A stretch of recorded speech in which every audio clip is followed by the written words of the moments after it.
Hi everyone, welcome to my YouTube channel. I am Prizal Thapa, third year medical student in BPKHS Dharan. अनि currently चाहिँ मेरो 6th सेमेस्टरको exam आउन आँटिरहेको छ. So short intro भइहाल्यो मेरो त. अब आजको भिडियो चाहिँ के को बारेमा हो भन्दाखेरि मैले लास्ट भिडियोमा कमेन्टहरु गरेर तिमीहरुलाई के क्वेरीज छ कमेन्ट गरेर म नेक्स्ट भिडियोमा एड्रेस गर्छु भनेर भनेको थिएँ. सो लास्ट युट्युब भिडियोको कमेन्टको रिप्लाई म यसमै गर्छु भनेर यो भिडियो बनाउन आँटेको हो. सो ढिलो नगरिकन सुरु गरौँ है त. सो सबैभन्दा सुरुमा चाहिँ स्पिड अफ लेक्चर भन्नुभएको छ हैन. सो स्पिड अफ लेक्चर मेरो चाहिँ 2x जस्तोमा हुन्थ्यो अनि कहिलेकाहीँ चाहिँ अब आरटी सरको कुनै लेक्चर चाहिँ म 3x मा 4x मा नि हेर्दिन्थेँ. सो स्पिड अफ लेक्चर चाहिँ मेरो 2x हुन्थ्यो अनि कहिलेकाहीँ 1.5x नि हुन्थ्यो, कहिलेकाहीँ 1x नै हुन्थ्यो, तर म्याक्सिममली चाहिँ 2x हुन्थ्यो. कुनै टिचरले अब धेरै छिटो पढाउनु भएको छ भने चाहिँ म 1.5x या त 1.75x यसरी गरेर हेर्थेँ. सो स्पिड अफ लेक्चर चाहिँ म्याक्सिममली 2x हुन्थ्यो. त्यसपछि अर्को कमेन्ट छ, कम्प्लिट सिलेबस गर्न कताबाट सुरु गर्ने दिदी पर सब्जेक्टको अरे. सिलेबस कम्प्लिट गर्न कताबाट सुरु गर्ने भनेर त्यस्तो त स्पेसिफिक केही छैन. बट अब तिमीलाई मार्क्स छिटो बढाउनु मन छ भने चाहिँ तिमीलाई जुन इजी लाग्छ त्यो अगाडि छिटो सक्यो भने धेरै कभर भएको छ भनेर सेल्फ कन्फिडेन्स नि बढ्छ र मार्क्स कभर पनि हुन्छ. नभए त त्यस्तो कि कहाँबाट सुरु गर्ने भन्ने त्यस्तो केही पनि छैन. तिमी एउटा रुटिन बनाऊ, यस्तो तिमीले यस्तो गर्छु भनेर अनि त्यही जहाँबाट जे पनि सुरु गरे हुन्छ. त्यो कताबाट सुरु गर्ने भनेर त्यस्तो केही छैन. तर मैले अब भन्नुपर्दाखेरि फिजिक्सको अप्टिक्सबाट सुरु गरेको थिएँ अनि बायोहरूको त मैले त्यही एनिमल किङडमहरू त्यो फाइलमहरू एन्ड अलबाट सुरु गरेको थिएँ. अनि केमिस्ट्रीको चाहिँ फिजिकल केमिस्ट्रीबाटै सुरु गरेको थिएँ. सुरु चाहिँ गरे हो तर सबै सुरु गरेको दिन पनि अरू पनि पढिरहेको हो. त्यो चाहिँ भएर एउटा यहाँबाट सुरु गर्ने योबाट सुरु गर्ने भनेर चाहिँ खासै केही हुँदैन. मलाई याद भएसम्म चाहिँ मैले भने, बट कहाँबाट सुरु गर्ने भन्ने केही छैन. एउटा दुईवटा हुन्छ कि एउटा चाहिँ हार्ड च्याप्टर अहिले सकेर पछि म सजिलो च्याप्टर छिटो गर्छु भन्ने एउटा हुन्छ. त्यसले गर्दाखेरि चाहिँ अब धेरै मलाई जुन हार्ड लाग्छ त्यो मैले अगाडि नै गरिसकेको छु भनेर पनि कन्फिडेन्स बढ्छ. एउटा यो पर्सपेक्टिभले सोच्न सकिन्छ हैन. अर्को चाहिँ कस्तो हुन्छ भन्दाखेरि अब तिमीले इजी सुरुमा धेरैवटा इजी च्याप्टर्स कभर गरिसक्यो भने मेरो त धेरै कभर भइसकेछ. अब हार्ड बाँकी छ, हार्डलाई म मजाले टाइम पनि इनफ बाँकी छ, हार्डलाई मजाले टाइम दिएर गर्छु भनेर पनि अर्को तरिका हुन्छ. सो तिमीलाई कुन तरिकाले तिम्रो साइकोलोजी बेटर फिल हुन्छ त्यही गर्ने हो कि. त्यस्तो कहीँबाट सुरु गर्ने यस्तो गर्ने उस्तो गर्ने केही पनि छैन. किनकि तिमीले 11-12 मा त सबै पढेको छौ नि त. अब रिभिजन न हो सबै कुराहरू. 2F हुनेले कुनको प्रिमेड लिने अरे. प्रिमेडको त धेरै अप्सन्स एभाइलेबल छ. सबै इन्स्टिट्युटले गराउँछ, जुन पनि लिँदा भयो अनि प्राइभेट लेक्चर्स पनि लिँदा भयो. सो मैले चाहिँ नेमको लिएको थिएँ हैन. अनि मलाई त फ्रुटफुलै लागेको थियो. बट अहिले धेरै अरू अप्सन्सहरू पनि छ, तिमीहरूले जुन पनि लिँदा चाहिँ हुन्छ. तर मैले चाहिँ नेमको लिएको थिएँ, मलाई इफेक्टिभै लागेको थियो त्यतिखेर. अब अर्को क्वेरी छ, दिदी अब यो 3 मन्थ्स कसरी पढ्ने, आफू पनि ओभरवेल्म नहुने गरी कसरी टाइम मिलाएर पढ्ने, आफू पनि स्ट्रेस धेरै नहुने तरिकाले अरे. सो स्ट्रेस नहुने भनेको यो मोमेन्टमा तिमीले प्लान गर्ने अनि डिसिप्लिन भएर कन्सिस्टेन्ट भएर फलो गर्ने, त्यही हो क्या मेन. बिकज तिमीले प्लान गरेको छौ तर प्लान एकदम प्र्याक्टिकल बनाऊ. म आज 5वटा सक्छु भनेर होइन, म आज 2देखि 3वटा च्याप्टर सक्छु भनेर सोच्ने प्र्याक्टिकल प्लान बनाउने के. अब एउटा हार्ड च्याप्टर आएको छ भने अरू 2-3वटा सानो च्याप्टर्सहरू राख्ने. त्यसरी चाहिँ च्याप्टर आयो क्या.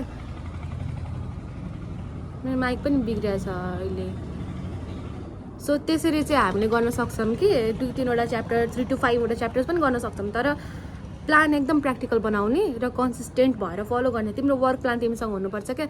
म अब लाइक के हुन्छ भन्दाखेरि आजदेखि 3 महिनामा मैले सिलेबस जसरी पनि कम्प्लिट गर्नु छ भनेपछि म यो विक के गर्छु अर्को विक के गर्छु भनेर तिम्रो एउटा फ्रेमवर्क हुनुपर्छ क्या अफ वर्क. सो त्यो बनाइसकेपछि तिमीले त्यो अनुसार लाइक चेन्जेसहरू पनि आउँछ किनकि प्लान मोडिफाई हुनैपर्छ होइन. अनि त्यो प्लान मोडिफाई गरेर चेन्जेसहरू जो आउँछ त्यो अनुसार तिमीले आफै एकोमोडेट गर्दै गयो भने राम्रो हुन्छ. भन्नाले मैले चाहिँ कस्तो गर्थेँ भन्दाखेरि अब 3 मन्थ्सै त हो सबैको टार्गेट भनेको, मेरो पनि टार्गेट त्यही थियो. सो 3 मन्थ्समा चाहिँ मैले के गर्छु भन्दाखेरि 1 मन्थमा म यस्तो यो फिजिक्सको यतिवटा यो बायोको यतिवटा अनि केमिकको यतिवटा अनि म्याथ अलिअलि यसरी सक्छु भनेर अनि अर्को 2 मन्थ्समा यो सक्छु भनेर गर्थेँ. तर बिचमा मेरो चेन्ज पनि हुन्थ्यो. सो बेसिकली तिमी चाहिँ 3 मन्थ्सको फ्रेमवर्क बनाऊ अनि 3 मन्थ्सलाई को फ्रेमवर्क भनेको चाहिँ म अब यतिसम्म 1 मन्थ यो गर्छु, सेकेन्ड मन्थ, थर्ड मन्थ यो गर्छु यताउति, अनि अर्को हाफ टु 1 मन्थ चाहिँ फुल रिभाइज मात्रै गरेको गर्छु, अनि सल्युसन्स भन्नाले अब क्वेसन सेट्स 200 क्वेसन्सको त्यो प्र्याक्टिस गर्छु भनेर सोच। त्यो 3 मन्थ्सको फ्रेमवर्कमा पनि तिमीले सबैको लागि यो प्लान इफेक्टिभ नहोला, बट एउटा फ्रेमवर्क चाहिँ राख्नैपर्छ। अनि त्यसपछि मन्थली के गर्ने भनेर चाहिँ डिटेल प्लान बनाउने। अनि त्यसपछि त्यो मन्थलीको पनि विकली त झन् अब आज सन्डे अरे, आज स्याटरडे हो नि त हुन त, सो आज स्याटरडे हो होइन, आज स्याटरडे म अब यो विकभरि के गर्छु, कतिवटा च्याप्टर गर्छु, 7 2 14 14वटा च्याप्टर सक्छु कि 10वटा मात्रै सक्छु कि इजी गरेर अझै 20वटै सक्छु कि भन्ने एउटा प्लान बनाउने। अनि त्यही एउटा टाइम पनि डिभिजन गर्ने, त्यही टाइम डिभिजन गरे अनुसार तिमीहरूले गर्यो भने तिमीहरूको हुन्छ। अब डिटेल्ड मेरो प्लान मैले कसरी गरेको थिएँ भनेर पनि भिडियो बनाउँदा हुन्छ, मैले बनाउन त इफ यु गाइज वान्ट म बनाउँछु होइन, त्यो पनि अहिले एक्जाम पनि छ, तर तिमीहरूलाई मन छ भने मात्रै बनाउँछु त्यो भिडियो चाहिँ, किनकि मैले त्यो धेरैवटा भिडियोमा सर्टकट तरिकाले भनेको छु कि लाइक बुझिने गरी नै बनाएको छु भन्न त, तर तिमीहरूलाई मन छ भने म बनाउँछु, कमेन्टमा भन न ल। अर्को चाहिँ दिदी 12मा प्री मेडिकल लिनु कि प्राइभेट लेक्चर अरे, दुइटामा एउटा चुज गर्नुपर्छ भने प्राइभेट लेक्चर लिऊ भन्छु म, तर प्री मेडिकललाई हेप्नु चाहिँ भएन। प्री मेडिकलले तिम्रो यस्तो बेस राम्रो बनाउँछ नि, प्राइभेट लेक्चरले पनि बनाउँछ होइन, तर प्री मेडिकलले पनि बनाउँछ क्या, सो म प्री मेडिकल चाहिँ ल्याउ भन्छु जस्तो लाग्छ। तर चुज गर्नै पर्दा अब एउटा मात्रै लिनु छ भन्दाखेरि चाहिँ म प्राइभेट लेक्चर लियो, कस्ट इफेक्टिभ पनि हुन्छ, पछि किन फेरि सियुवाला कोर्स लिने, फेरि अब प्री मेडको लागि छुट्टै खर्च, सियुको लागि छुट्टै खर्च, अब किन गर्ने, बरु एकैचोटि प्राइभेट लेक्चर लिएर पढ्ने पनि हुन्छ। तर तिमीहरूलाई चाहिँ यस्तो प्राइभेट लेक्चर्सहरू मेन प्री मेड भन्दा बेसी सिईमा फोकस हुन्छ कि, तिमीहरूलाई बेस लाइक एबिसिडीदेखि नै सिईको लागि प्रिपेयर गर्नु छ भने चाहिँ प्री मेडिकल लिनुपर्छ। मैले चाहिँ लिएको थिएँ, म अरूलाई पनि ल्याऊ भनेर रिकमेन्ड गर्छु, दुइटै ल्याऊ भनेर रिकमेन्ड गर्छु कि बिहान प्री मेडिकलको गर्नु अनि बेलुकातिर लेक्चर हेर्नु, त्यही गर्दा हुन्छ।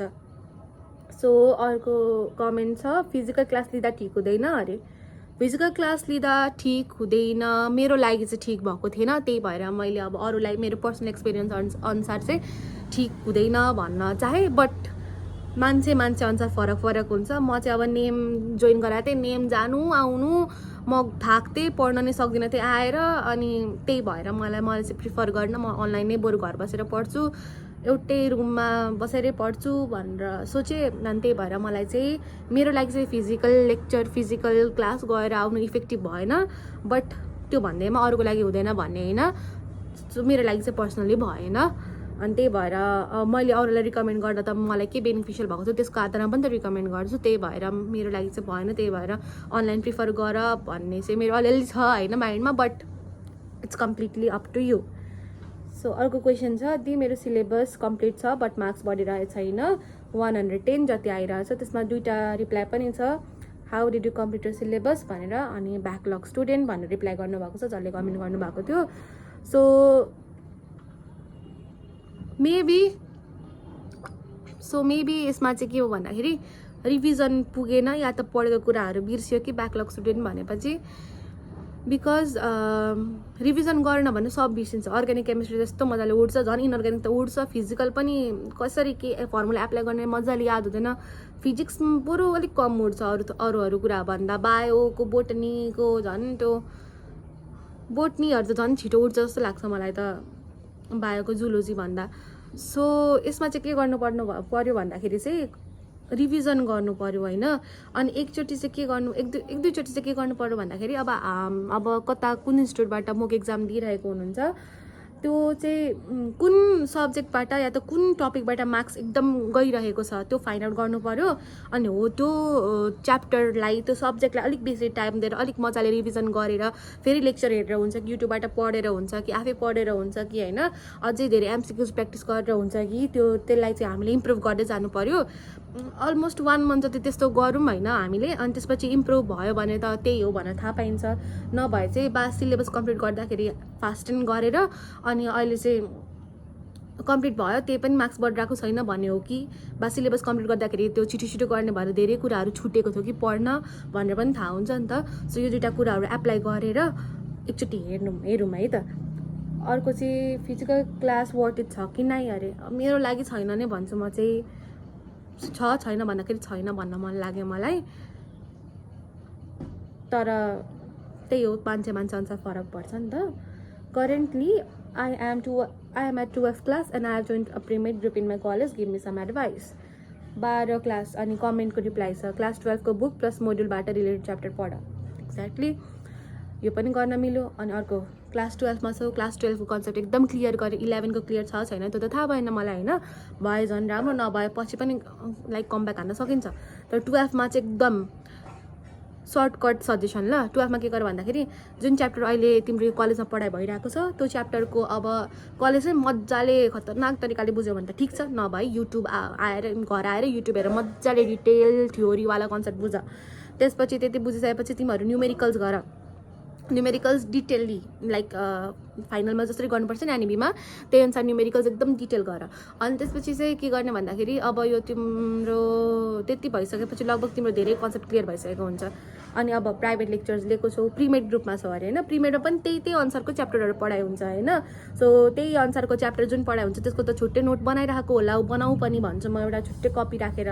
हो त्यो नोट बनाएको छौ भने जुन च्याप्टर तिमीले कलेजमा पढेको छौ न्युमेरिकल गरेको छौ युट्युबबाट हेरेर अझै झन् कन्सेप्ट क्लियर भएको छौ हैन फिजिक्सवालाहरूको लेक्चर्स हेरेर जुन पनि लेक्चर्स हेरेर हो त्यो च्याप्टरको अब प्रिमेडको एकदम मजाले नोट रिभाइज गर्ने त्यसपछि अब मोड्युलको एमसीक्यू हो हैन अनि त्यसपछि अब्जेक्टिभ पीसीबीको एमसीक्यू टार्गेट 200 को एमसीक्यू अर्को कुन हुन्छ सबै सब्जेक्टको सबै बुक्सबाट एमसीक्यूज गर्ने के त्यो पर्टिकुलर च्याप्टरको अनि तिम्रो त्यो च्याप्टर मजाले कन्क्लुड हुन्छ सो यति हो गर्ने कुरा चाहिँ अनि मोड्युल पनि पढ्ने नै हो सरर स्क्यान गर्ने त सबै कुरा रट्न नै सकिँदैन मोड्युलको Hi, I am in class 12. Can you please suggest me which book is more effective for pre-med and which online pre-med classes I can join?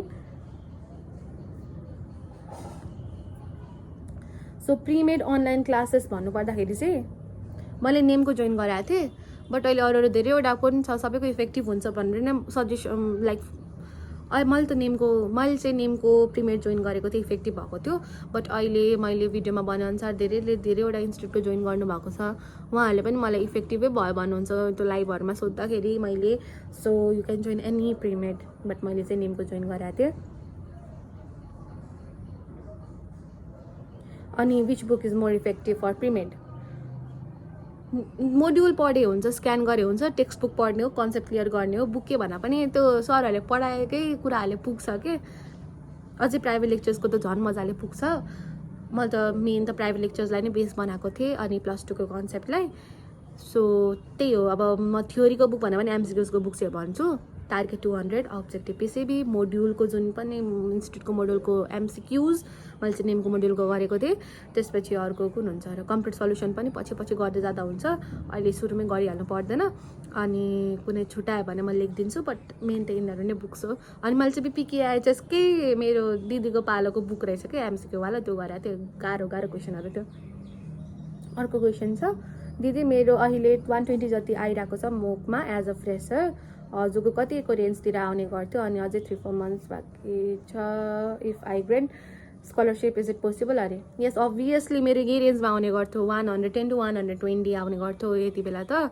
सुरुमा 12 सकिने बित्तिकै एन्ड आफ्टर द्याट बिस्तारै मैले हरेक भिडियोमा गर्छु मेरो त लोएस्ट त 97 पनि आएको थियो कि भाइब्रेन्टमा मेरो त 60 उडेको थियो तर ठिकै छ भाइब्रेन्टमा सबैको कमकोमा आएको त साथीहरूको सायद है अहिले सुनेअनुसार त्यतिखेर त मलाई कसैको मतलब थिएन आफ्नो मात्रै मतलब थियो कि आफ्नो मार्क्स कसरी बढाउने भनेर कम्पेयर गर्नुभन्दा बेसी त म आफ्नो मार्क्स कसरी डेभलप गरेर बढाउनुपर्छ नाम निकाल्नुपर्छ भन्ने थियो कि सो त्यही हो मेरो पनि यस्तै रेन्ज भइरहेको थियो अनि एकचोटि सबै सिलेबस कम्प्लिट गरेपछि 140 आयो बल्ल हेर 20 मार्क्स बढाउन पनि मलाई 3 महिना लाग्यो कि यही रेन्जमा आएर त 120 अनि त्यसपछि 3 महिनामा सिलेबस कम्प्लिट गरेँ कि 3 कि 4 महिना हो कि 3 महिना हो गरेँ त्यसपछि मेरो 140 आयो त्यसपछि मैले सर र सबै रिभिजन गरेँ 160 आयो त्यसपछि अझै रिभिजन गरेर पढ्दै गएँ त्यसपछि मोक एक्जाममा 180 प्लस आउन थाल्यो कि मेरो सो इट्स एकदम टाइम कन्ज्युमिङ प्रोसेस अनि एउटा कुरा मैले कवीर सरसँग एकछिन कुरा गरेको थिएँ होइन सायद लेक्चर रिलेटेड कुरा गर्नको लागि मेरो त 120 आइरहेछ पनि भनेको थिएँ अनि कवीर सरले चाहिँ मलाई के भनिसकेको थियो भन्दाखेरि चाहिँ तिम्रो मजाले निस्किन्छ सुरुमा त्यस्तै हो मार्क्स बढ्न एकदम टाइम लाग्छ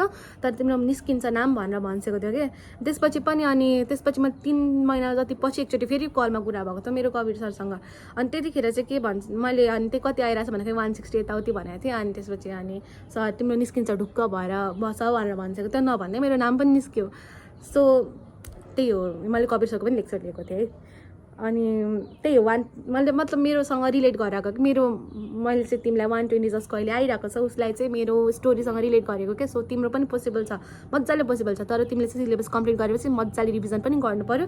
अनि अहिले पनि फ्राइडे स्याटरडेहरू रिभिजन गर्दै जानु पऱ्यो।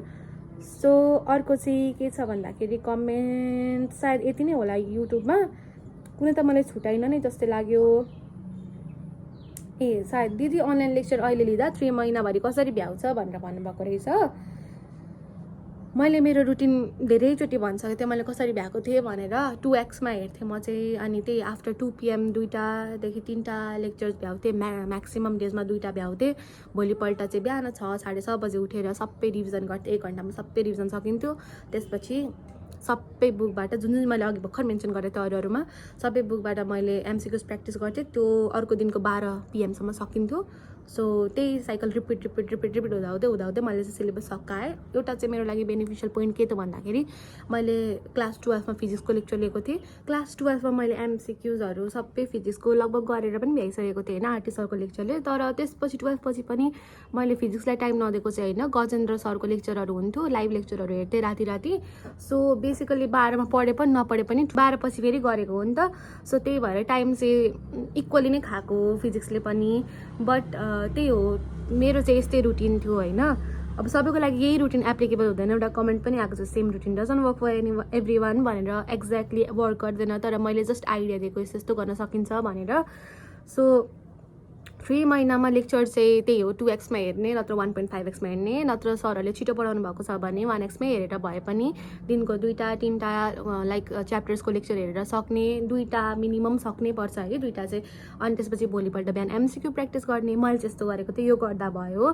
या त अरू कुनै अर्को वेले वर्कआउट गर्छ कि तिम्रो लागि। सो गाइज अब चाहिँ लास्ट क्वेसन आन्सर गरिहाल्छु। भिडियो धेरै नै लामो भइसकेको रहेछ। म अब इन्स्टाको र टिकटकको मेसेजको रिप्लाई चाहिँ नेक्स्ट भिडियोमा गर्छु ल। सो अर्को क्वेसन छ, दिदी इफेक्टिभ एन्ड फास्ट रिभिजन्स कसरी गर्ने भनेर। सपोज मैले चाहिँ अब आज 2टा 3टा च्याप्टर भ्याएँ अरे, भोलिपल्ट बिहान उठेर त्यो रिभिजन गरिहाल्छु फास्ट एन्ड फरवर्ड है। छिट्टो 10-15 मिनटमा हुन्छ एउटा च्याप्टरको, म्याक्सिमम् 1 आवरमा 2टा च्याप्टर 3टा च्याप्टर मजाले रिभिजन गरेर भ्याउँछौ। त्यसपछि MCQहरू पनि गर्छौ। अलमोस्ट 1 विकसम्म त्यो च्याप्टर मजाले रिटेन हुन्छ, त्यसपछि अलिक बिर्सिन जान्छ। त्यही भएर अब फ्राइडे नभए स्याटरडे 1 हप्ताभरि के पढ्यो होइन त्यो सबैको रिभिजन गर्ने। अनि त्यसपछि 1 मन्थको एन्डमा 2 डेज जति छुट्याएर राख्ने, सबै मन्थको एन्डमा मैले के पढेँ भनेर रिभिजन गर्ने।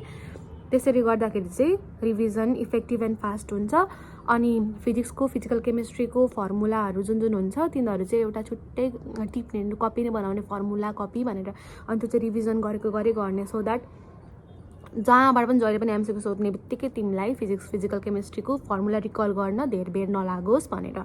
सो भिडियो एकदम लामो भएको छ। आजको भिडियो चाहिँ यति नै रहेको छ। म नेक्स्ट भिडियोमा इन्स्टाको र टिकटकको DMs रिप्लाई गर्छु। आज चाहिँ यति नै। Thank you so much for watching my video. Meet you in my next video. Bye bye. All the best. राम्ररी पढ्नु, मोक एक्जाम दिँदै गर्नु। अनि अर्को कुरा चाहिँ मैले बिचमा भन्न बिर्सेँ होला, फ्राइडे त ठिक छ रिभिजन गर्ने, स्याटरडे चाहिँ मोक एक्जामलाई पनि टाइम दिने। स्याटरडे मोक एक्जामलाई टाइम दिनै पर्छ। Practice is the key to AS entrance. So thank you so much for watching my video. Meet you in my next video. Till then bye by.